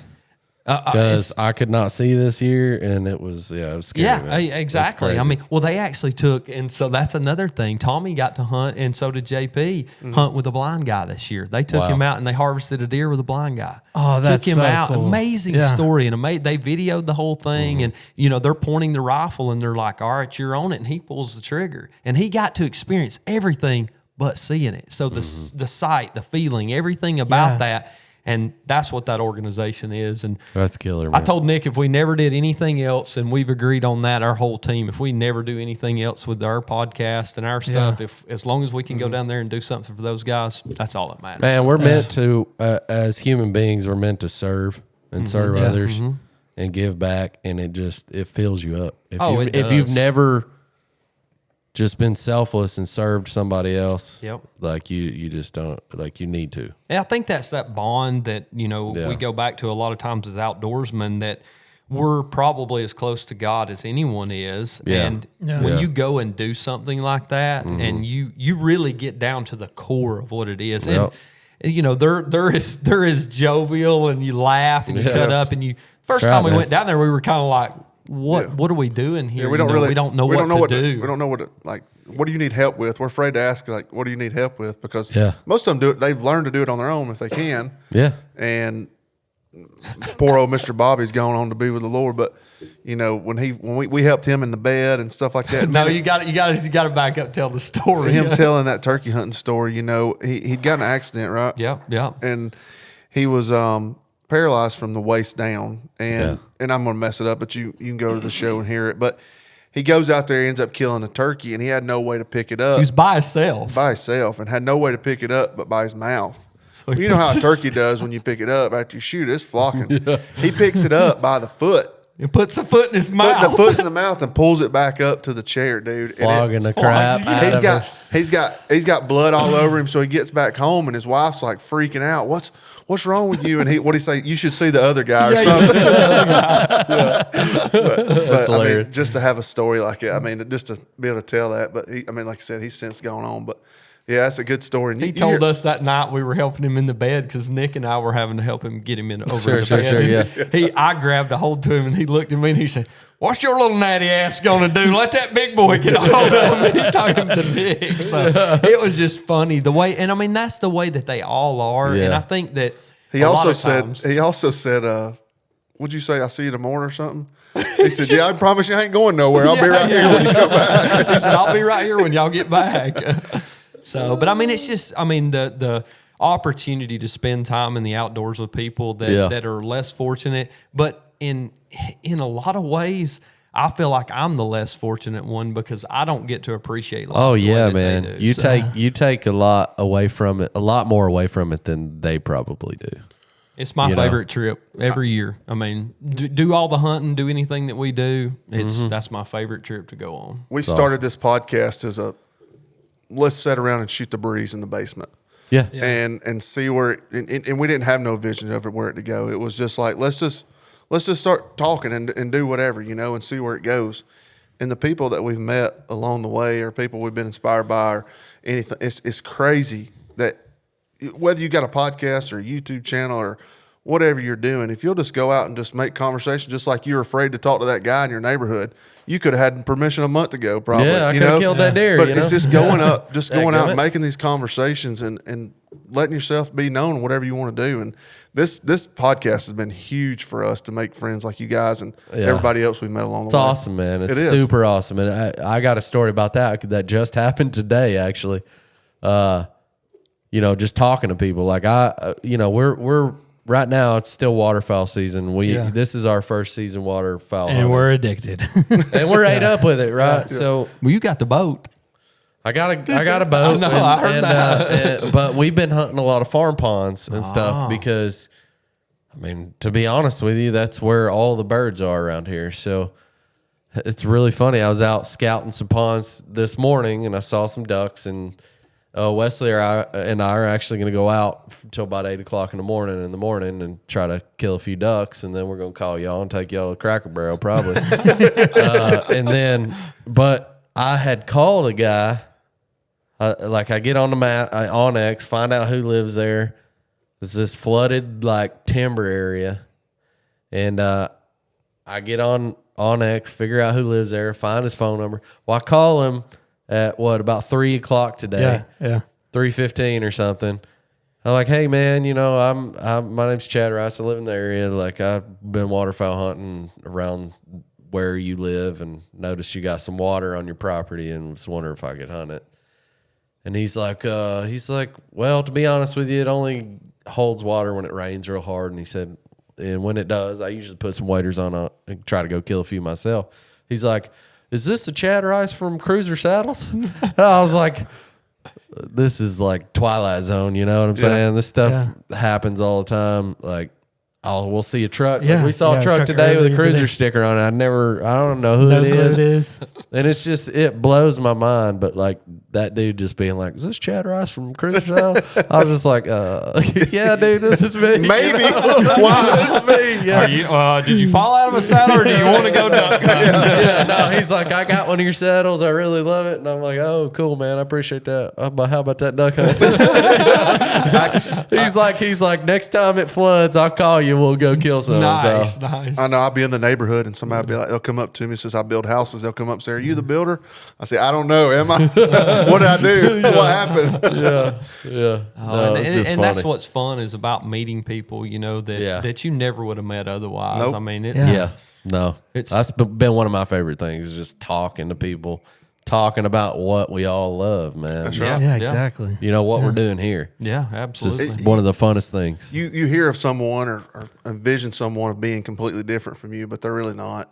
No. Everybody's the same in this thing, you know? Yeah. We all put our pants on one leg at a time. Yeah. That's right. Yeah. That's right. We're all chasing the same thing and Yep. just enjoy. I wish we could get everybody together and do a big camp, you know, or something like that. Well, I wish some people would realize that. You know what I'm saying? Yeah. Yeah. Oh, yeah. Yeah. I know exactly You know what I you're mean? saying. There's Yeah. a lot of people that don't even realize that. That's Well, right. there's a lot of people that get into the outdoor industry, which I don't think that you or I ever thought that we would be a part of the outdoor industry. You know, that wasn't something we thought that it was going to go with. And I'm sure you're the same way. No way. But once we got into it, there's a lot of bad in this industry. I mean, there's Yeah. a ton of it, but there's an awful lot of good too. Yeah. Yeah. dude. There's that's- more good. Yeah. I Yeah, there's agree. more- I yeah. agree. And I think the wrap of it is you get people that say, well, the outdoor industry is just filled with people looking for money and everything else, when really it's just guys that are like everybody else. It's not really a bad thing. We're just all looking to help each other out. Yep. Yeah. But I think that's changed in the last 10 years, maybe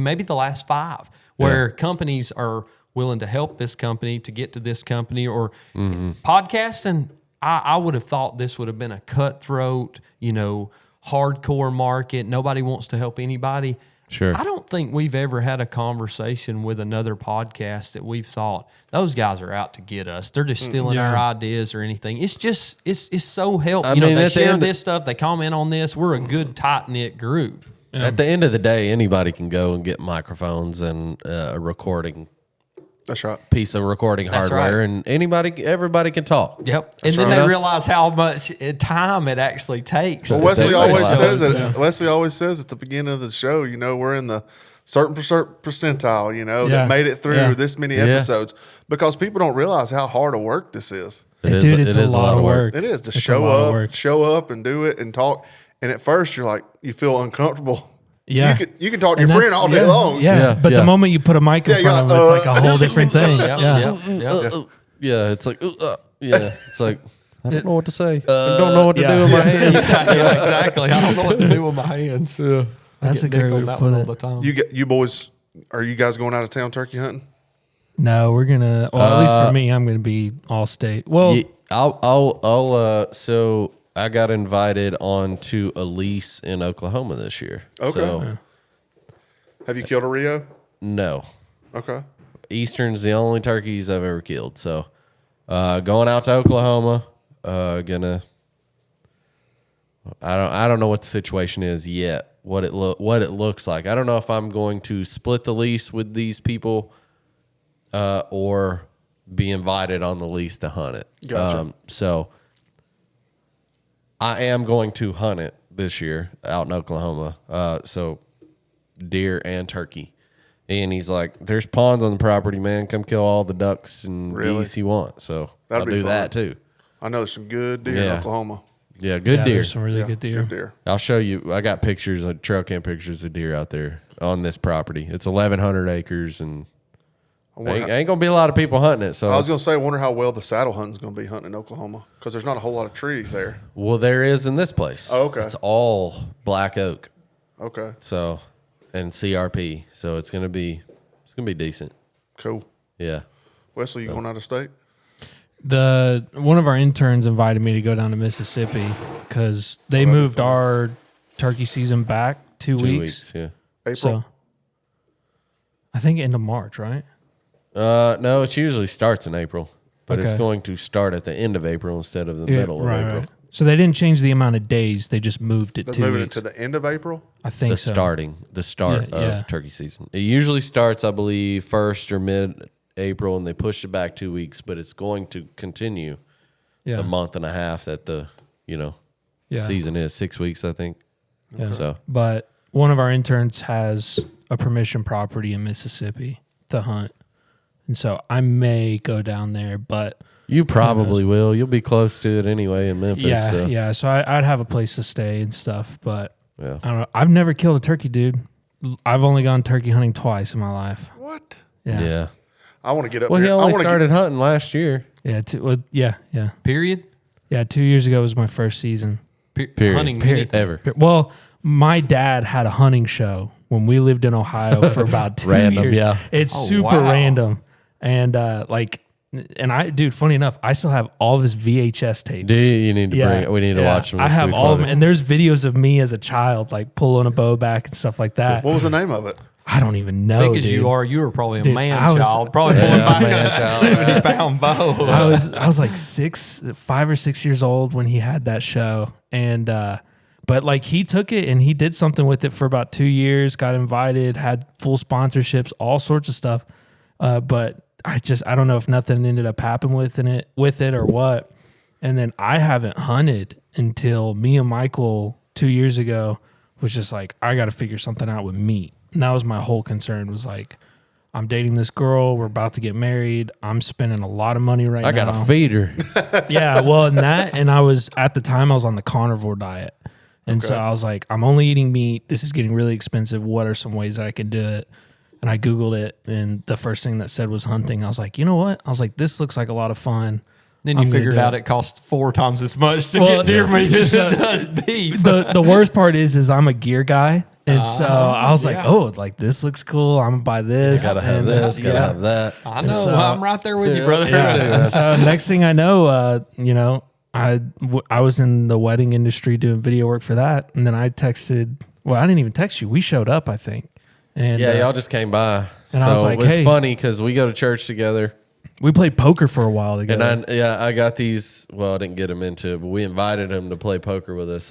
Me and a buddy like hosted this like yeah, a little game. $20 tournament game Yeah. and had a bunch of people from church. Just sort of just like we just put $20 down just to kind of keep it interesting, but it was more just like a Y'all must be bad. a group of dudes and non-denominational, buddy.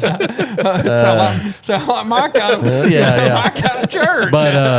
But we just had a big group of guys, and they came, and then they got hooked and addicted to poker, which is not great, but yeah, especially when you're like 18, 19 years Yeah, old. But yeah. it was a lot of fun. And then literally, so that's how we knew each other, and this was before CRÜZR started. yeah. So yeah. And then you had CRÜZR running for about a year, I want to say. and then you guys picked up hunting from Ed.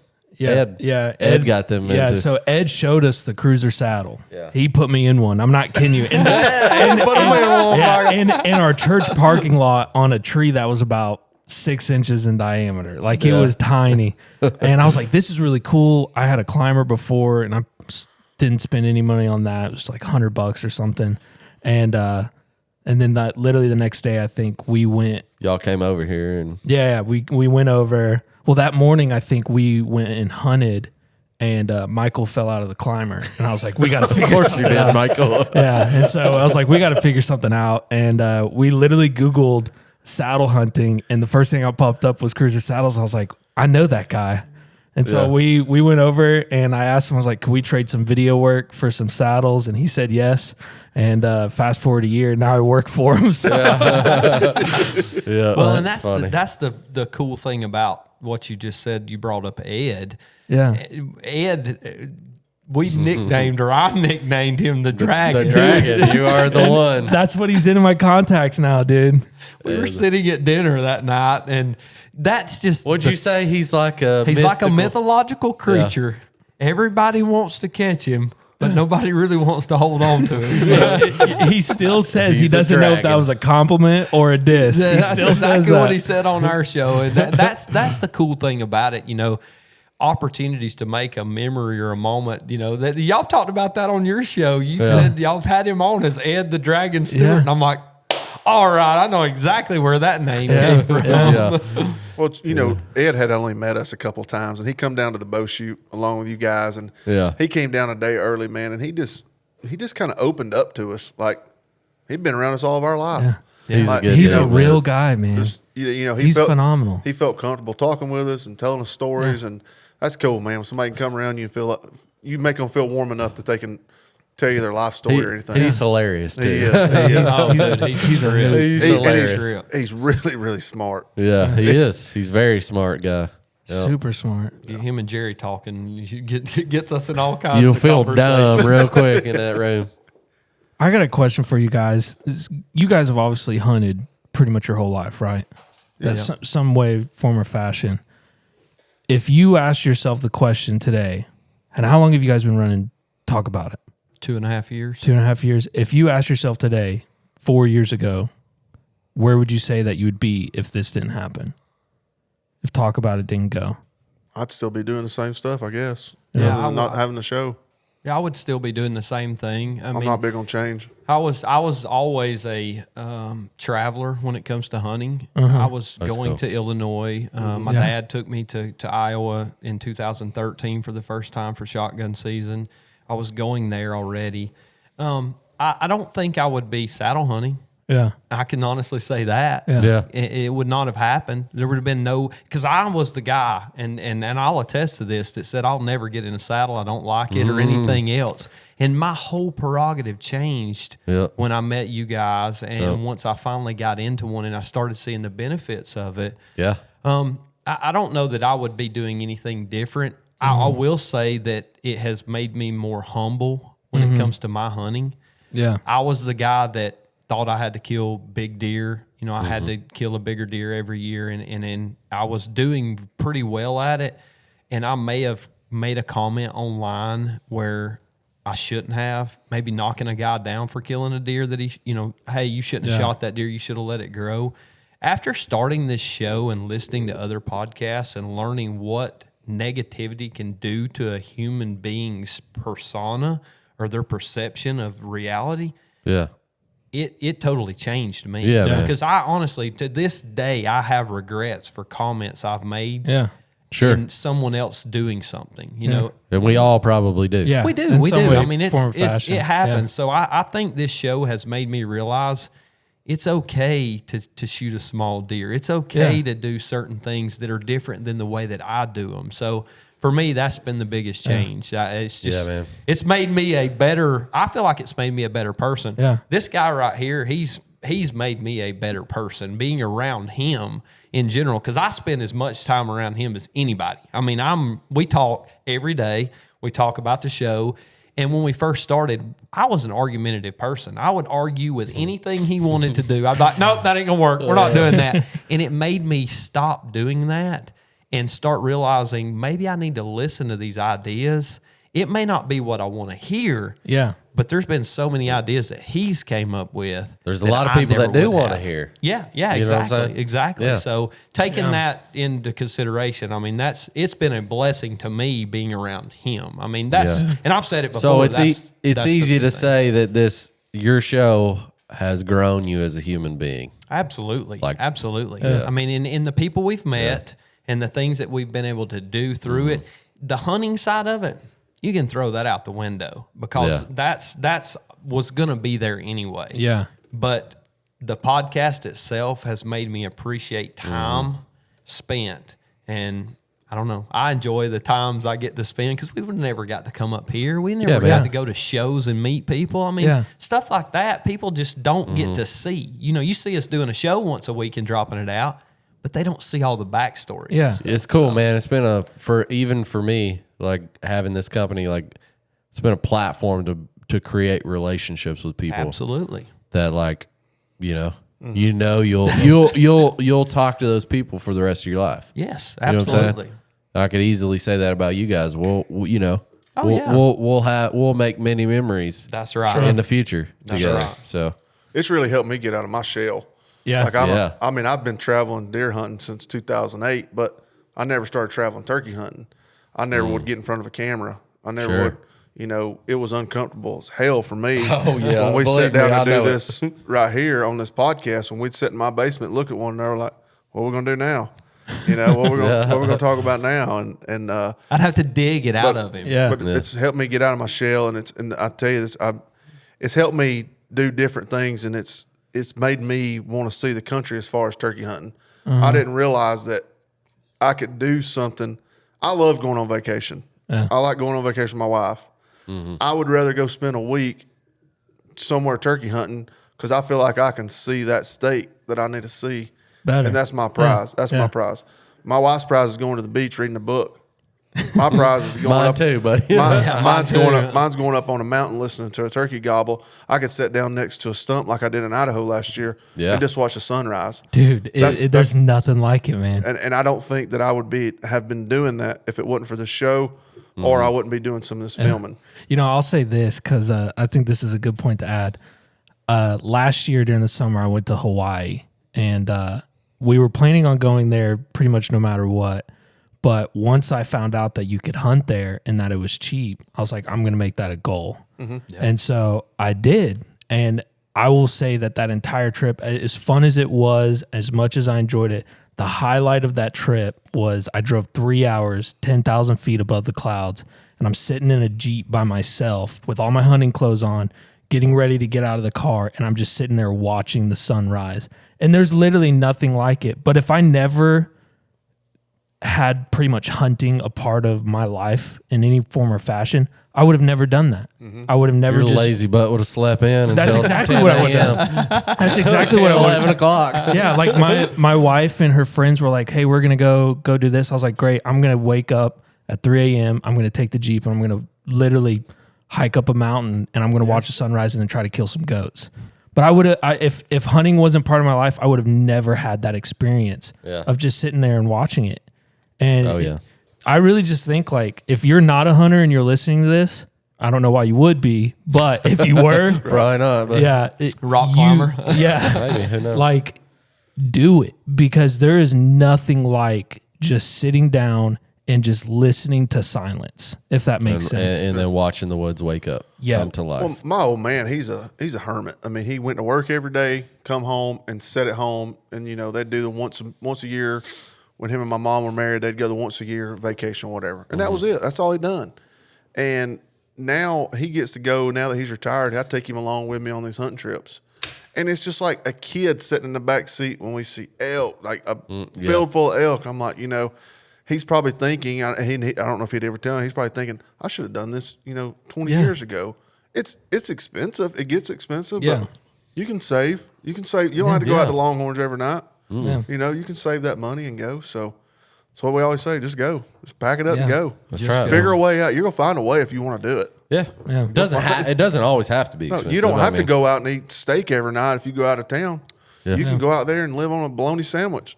Yeah. I mean, there's some pretty good bologna sandwiches out there, man. I love a good bologna sandwich. I do too. we hear that more often than not. The words, and we've talked about making a shirt or something that says that it must be nice. Yeah. It must be nice, to go and hunt in this state. It must be nice to be able to do this. It must be nice to be able to do that. And it drives me crazy to hear that because while it was nice for them to be going out and doing all this stuff in their 20s while I was working my butt off to try to make a life, or they're going out to eat every night of the week and I'm at home eating, whatever my wife has fixed. You make priorities for what you want to do. And don't get me wrong, there's certain situations that people are in, they'll never get to do what I've been able to do. Mm-hmm. Yeah. But the majority of the people saying it must be nice are doing things to prevent them from doing the things that I get to do. That's the thing that drives me crazy. A little bit of a lifestyle change and they could do whatever they wanted to do. That's right. Yeah. If they really wanted to priorities, man. It is. And we get to go and do these things because we save. I know I'm going to Illinois in November of 2023 to hunt deer. So what am I doing? All right, I've got $500 worth of tags to buy. It's probably going to cost me $500 in gas and groceries. I got $1,000 to do. Well, those Saturdays when I ain't got nothing to do, I'm going to work and maybe throwing an extra $100 back in the bank or whatever to pay for that. Yeah, what's 10 Saturdays between now? There's 52 weeks in a year. All right, you got enough. Saturdays. That's right. You get work 10 of them. You got your trip paid for. That's right. Yeah. So, no, I think that's a great way to put it, man. I think not only that, but here's a good piece of solid advice. I think because I've actually done this. If you want to go hunt and you want to do it out of your state, or just experience other types of hunting in general, find somebody that works in the hunting industry and figure out a way to get in there. Yeah. I really think so. Like being a part of the hunting industry in general, especially with Chad, because Chad's given me the opportunity to do it, has allowed me to experience more than what I would have done if I never did anything, Because if if I went back and never texted Chad and never came and talked to him and stuff, I would still be hunting on the 1 acre plot, and I would have put no effort forward. I would have not learned the things that I've learned today. And overall, Well, I wouldn't say in the hunting industry. Just find a hunting mentor. yeah, that's Period. a great way to put it too. Yeah. I mean, I 100% agree with that. And there's 1,000 Facebook posts that 100%. you can get on. I mean, right now, if Yeah, you the live, groups, yeah. if you live in Missouri, you can type in Missouri hunting, and I guarantee a Facebook post will come up. You can make a message and probably find a friend. Yeah. You know, these people like these bow hunting leagues. Yeah, up there's here. a prime You could get on example. there and you could find people to connect with that would be glad to have a partner to go out. There's man. There's no telling how many people don't have somebody to hunt with. Yeah. They're right. looking. You guys did a really good podcast that I listened to about people who are wanting to get into hunting but don't know how. So you want to be a deer hunter? Yeah, that was a great episode, and you guys nailed it on the dot. Like if somebody's wanting to get into it or get deeper into it, like do your due diligence and be responsive, help pay for things, whatever it is. Like really solid advice. If you're listening and you haven't heard that podcast, you guys need to go check it out because it was Talk about it outdoors. Do you want to be a deer hunter? that was a really good episode. And I think that goes back to what we were blessed to grow up in a hunting family. Yeah. Where others may not have been. Us. But we've had We did not. we've had adult onset hunters, as they call it. That's me. Or we've had guys reach out to us that, what can I do to go? And we have a lot of people in state that are like, we want to go out of state. What can we do? Pull a map up. Pick a spot on the map and go. Just go. Well, I don't know what to do. Just go. Take a weekend, drive up there, see what you see. Walk around. That's right. Put your boots on the ground. And you can, like we talked about earlier with the maps and things on phones, that's how we started scouting public ground. Oh, this looks good. I can access here. It's a lot of walking. There's a ditch here and I can get into this. And for 2 years, I went to the same tree on public ground and was successful from scouting from a map. Sure. Yeah. So it was beneficial. And then we got into, we can go try this spot. It's close by. Or, hey, we can go over here and look at this. And it just expands once you get your feet on the ground. Yeah. But we've said it so many times, just go. Yeah. Well, once you do it a few times, you gain a little knowledge. That's right. More and more knowledge.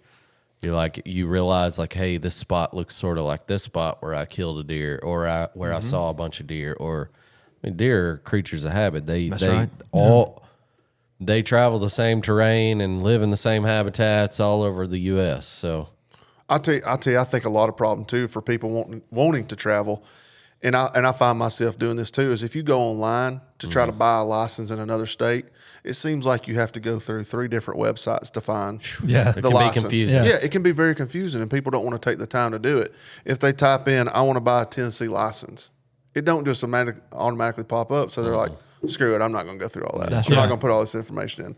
But it just takes a little bit of time It's to a read little through. work, yeah. Then you got to find the regulations and read it and figure out what they're like. You guys, if Alex didn't know that coyote hunting wasn't illegal at NAR, he could come up here and be like, "Oh crap, I didn't Get read himself it." a ticket. Get himself a ticket. So it just takes a little time and asking questions, and there's plenty of podcasts out there that'll help you with that. Oh, 100%. Specifically at Talk About It Outdoors.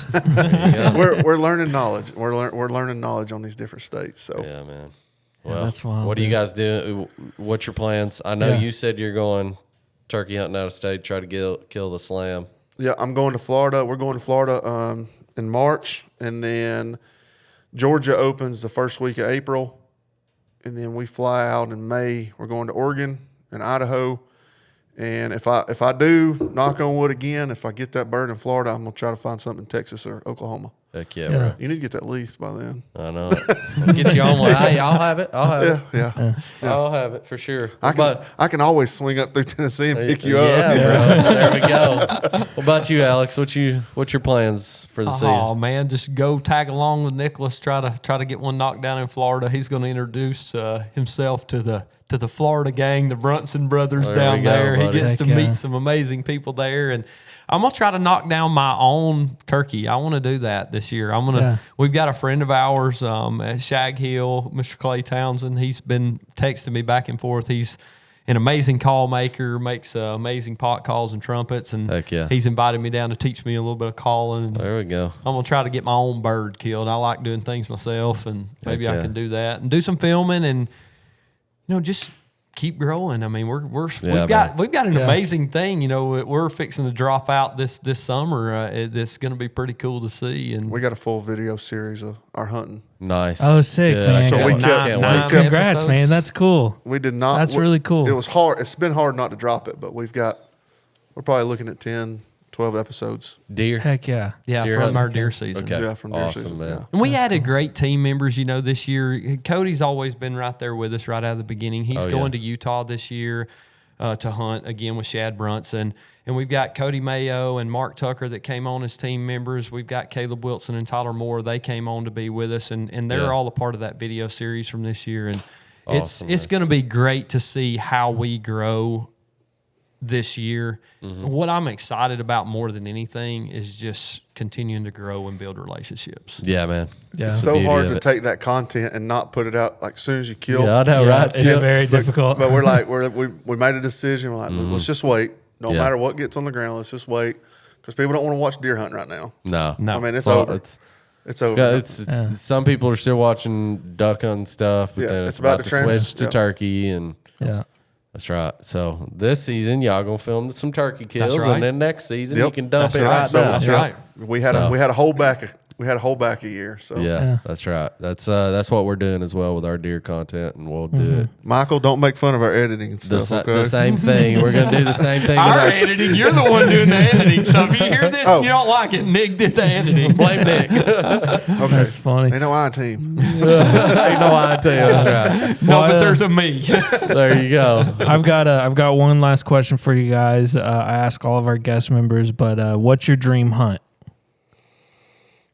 He's about to do his dream hunt, I Yeah. think. Yeah, I would say I'd say that's my first one, the Grand Slam. But I've always watching TV and stuff. I'd probably like to go to New Zealand. Okay, Oh, cool. heck yeah. New Zealand. Stag me too. hunting and turkey hunting because I think there's no season over there. From Yeah. what somebody told it was Exactly. it Donald. Yeah. You kill all turkeys Yeah. you want. So Hey, you No need to look at- seasons, and you can kill them all year round. All the invasive species, invasive they say, but nothing over there has a season. I think those red stags are the prettiest Yeah. animals. They're amazing. Another one for turkey you need to add on your list is Hawaii. Oh yeah, Because yes, it's- it's definitely. I need What to a- do it sooner than later You need to because do I'm the getting older. The World Slam. Go down to Mexico. Get you one of those oscillated. Is that what they're called? Oscillated. Yeah, I think so. Yeah, I don't know. We They look heard like a some dang peacock. We heard some stories about Mexico last week. You ain't going there, are I you? may stay out from that. You might want to wait until it cools down. Yeah. But What about you, Alex? Iguana hunt in Guam. That's Okay, what I wanna cool. say. I was about to say you can go down to Florida and kill all the iguanas you want. We actually are working on that. So Oh, but there we stay go. tuned. That's cool. We may be in South Florida, down around Miami. I heard they hunting Guam. taste good too. Oh, amazing! Yeah. Yeah. Them people from Guam. I've got some friends that kill them and eat them. But Anyway. people talk all the time about dream hunts, and Yeah. I've lived mine. Yeah. I There you don't. go. I don't want to go to the West and hunt elk. I have no desire to do that. Chasing mule deer, it seems okay, but I don't think I could ever dream up a better hunt than what I've already been able to experience. That's cool, I mean, man. I've Yeah. I've hunted great bucks in the Midwest and got to go with friends that I'll never forget. But going on hunts with my dad, and my uncle, that's my That was a dream. That's my yep. dream. I mean, and we had the best year we've ever had in Iowa. Not as far as killing deer or big bucks, because we didn't kill a big hammer this year like we usually Yeah. knock down. But the whole trip, we didn't have a single argument, which says a lot for Yeah, us. yeah, I mean, yeah. we're always into something. We put up 157 pounds of ground deer meat in the freezer when we got Heck yeah. back. I Heck mean, we yeah. had 95 pounds of canned and cubed meat to put in the freezer. I mean, Yeah. and I guess dreaming of hunts, I just don't do it anymore. I just go. I mean, I Yeah, just yeah. go, and if I can knock down another deer next year, Nick's going to get on me. I'm sure he's going to kick me in the leg. He's going to say, Used to it by now. he's used to getting those calls, but I don't know. I'm just chasing the next adventure, Yeah. and it's going to be a Midwest whitetail for me. They're all dream hunts, I guess. It huh? is. I Yeah. mean, I There you just go. slow down, just enjoy what you're doing, right. and that's for me been the biggest blessing. Like we talked about on what this show has given me. It's taught me a lot of slow down, and Yeah. I love it. So That's awesome, man. Well, yeah. go ahead and plug your show Yeah, and where yeah. people can find you. And So Talk About It Socials. Outdoors can be found on any podcast platform you find, Spotify, Apple, Google, Stitcher, anyone that you can find it at, Amazon, Pandora, what's the other one? iHeartRadio. We're Yeah. available all over the place there. We've got a YouTube channel. It's Talk About It Outdoors on YouTube. You can find us on the social medias at Talk About It Outdoors. We've got a website, talkaboutitoutdoors.com. If you want to grab a hat or a shirt or Yeah, something. buddy. Yeah. It may not be active forever. We're kind of talking about doing away with that, but we'll see what the future holds. But Check out all the videos and give us a rating and subscribe. yeah, same with you guys. I mean, Yeah. that's something we don't push enough on probably either platform. Is those ratings help all of us. Yeah. Get over there and 100%. leave us some comments and Yeah. Heck yeah. yeah. I enjoyed it, boys. I appreciate y'all Thanks, having guys. us. Yeah, I Thanks for appreciate you having guys us, being man. here, It's man. This has been an a awesome blast. podcast. Let's go eat some food. I love it. I love it. Yeah. Well, everybody, thank you for listening, and we'll see you on the next one.